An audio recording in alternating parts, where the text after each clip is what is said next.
Hello, I'm Ollie. Welcome to Oxford Online English. In this lesson, we're going to talk about the future. There are different ways to talk about the future in English, and it depends on the situation which future form you should use. In this lesson, we'll look at all the different future forms and explain how you can use them to talk about the future in English. Okay, let's look at going to.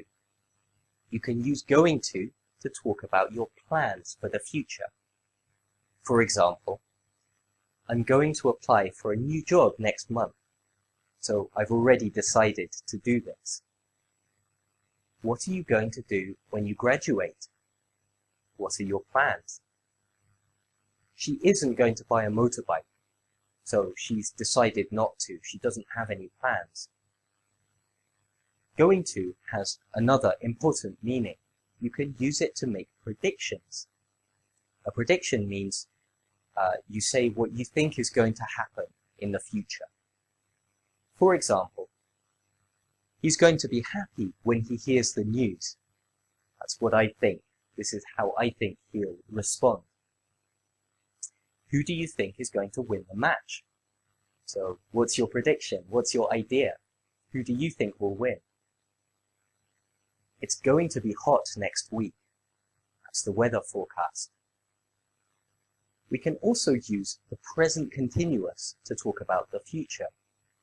We use the present continuous to talk about plans. So, does that mean that going to and the present continuous are the same? No, not exactly. We use the present continuous for plans which have a fixed time or a fixed place. Because of this, we usually use the present continuous for plans in the near future. For example, we're meeting at 8 o'clock. We've already decided the time and the place. What are you doing tonight? I want to know about your plans. He isn't coming with us tomorrow. So we have some plans, we know what we're doing, and he isn't coming. Generally, if you want to talk about a plan in the near future, it's better to use the present continuous. If the plan is further in the future, so you don't know exactly when or where it will happen, then use going to. Okay, next let's look at will.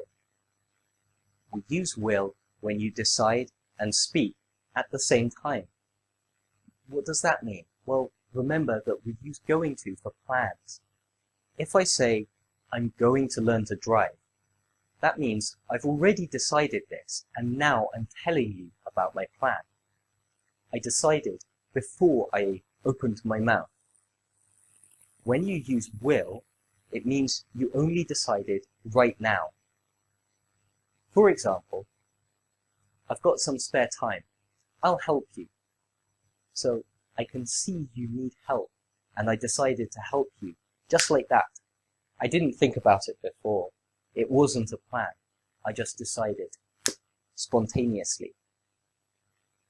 A barbecue? I'll be there in 10 minutes. Yeah, I didn't have any plans, so I just decided to come to your barbecue. I didn't know about it before.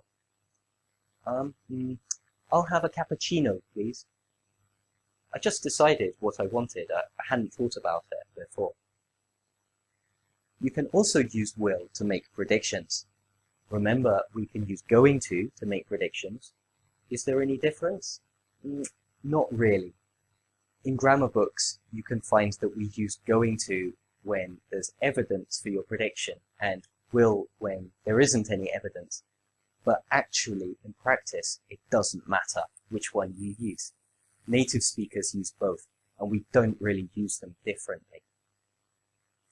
Finally, you can use the present simple to talk about the future, especially when we talk about events with a timetable or an official schedule.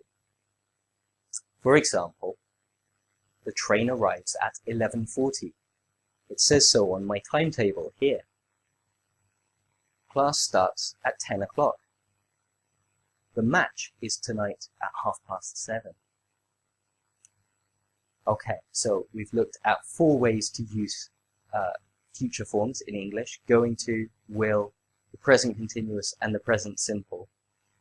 Yes, we do use the present tenses to talk about the future a lot in English. It's very common. If you want more practice with this topic, you can come to our website where we have the text. There are also exercises to help you practice this. We also have many other free English lessons. But that's all for this lesson. Thank you very much for watching. I hope it was useful. I'll see you next time. Bye-bye.